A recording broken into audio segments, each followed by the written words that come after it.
A estas palabras del presidente del Congreso, incertidumbre, porque eso es lo que genera una propuesta confidencial del presidente de la República a un grupo terrorista para hablar del modelo económico. Que es algo muy delicado, le sumo otra palabra, angustia. Lo que está viviendo la gente en el Chocó es que la misma gobernadora dice, esto no es un tema de un corredor humanitario de 4 días, es el derecho a transitar libremente dentro de Colombia. Es como si hubiera un gran campo de concentración de 50.000 personas en Itzmina, donde un grupo terrorista no deja entrar ni salir a nadie, y donde el ejército no aparece. Porque una cosa es lo que dice el comandante del ejército desde Bogotá, y otra cosa lo que dice el propio alcalde de Itzmina, que dice que lo único que hay allá son 10 policías. No, esa frase de no sé qué hacer, creo que da cuenta de todo el desespero que tienen los mandatarios locales en medio de una situación donde los están dejando solos.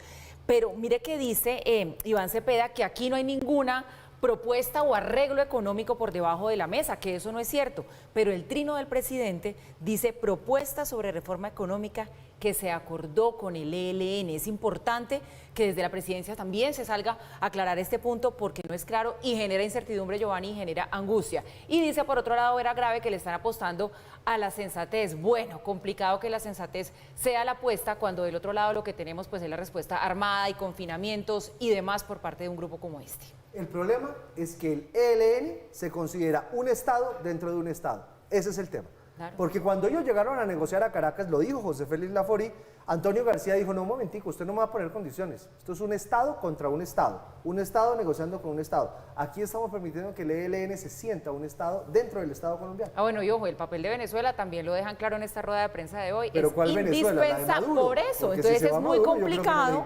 Es muy complicado porque también está por medio, entonces la postura de Colombia en medio de toda esta crisis política en Venezuela, imagínense. Creo que aquí estamos enfrentando la colisión de dos realidades. La realidad de los territorios en Colombia, así como hace una semana podíamos estar hablando de la realidad del Cauca, sometida por las disidencias de las FARC. Estábamos hablando, pero sigue siendo la realidad del departamento del Cauca, de parte del departamento de Nariño, de distintas regiones del país, la realidad del Catatumbo, también sometida por la guerrilla, y la impotencia de los mandatarios locales. Las palabras, como decía Paula, del alcalde de Itzmina son conmovedoras y además de eso terriblemente preocupantes, porque son conmovedoras en cuanto a la situación que está viviendo él, que están viviendo los habitantes de esos municipios, pero son muy preocupantes porque están dándose en el marco de una política del gobierno que es errática, que propicia estos comportamientos, que propicia los comportamientos también en el Cauca, que no tiene recursos a mano para cambiar la situación. Se consolidan los poderes regionales de los grupos al margen de la ley. Punto número 1, que resulta de los esfuerzos de la paz total. Consolidación de los grupos al margen de la ley en las regiones, crecimiento de esos mismos grupos.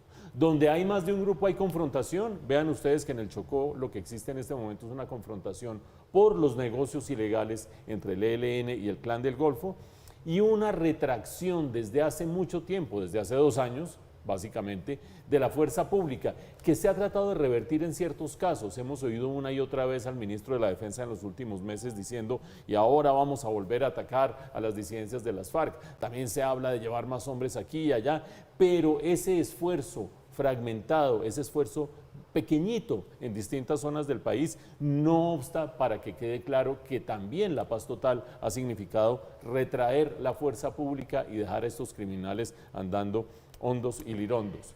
Y uno se pregunta ¿por qué?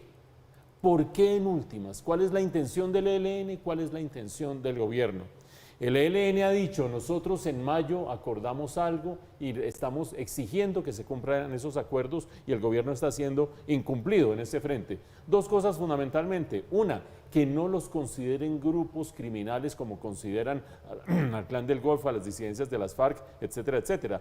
Lo dice Giovanni, el ELN se considera un Estado dentro del Estado, no un grupo de narcotraficantes. 2, que se cree el fondo de distintos países para financiarlos a ellos, dejando de lado el secuestro y para financiarlos a ellos de ahí en adelante.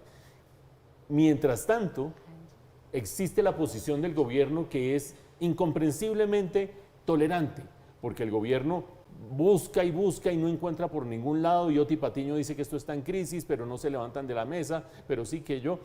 Y esto entra directamente en los planes del gobierno de hacer proceso constituyente. ¿Por qué? Porque otro de los acuerdos firmados con el ELN, relacionado con la participación de la población civil en esos diálogos, ha tenido que ver, y lo dijimos en su momento aquí, con que hay unas asambleas regionales cuyas conclusiones serían vinculantes para el gobierno. Es decir, si se decide que aquí va un puente, si se decide que esto cambie aquí, si se decide que ese aeropuerto no va allá y que aquí, dicho sea de paso, las normas las dicta el ELN, eso sería vinculante para el gobierno.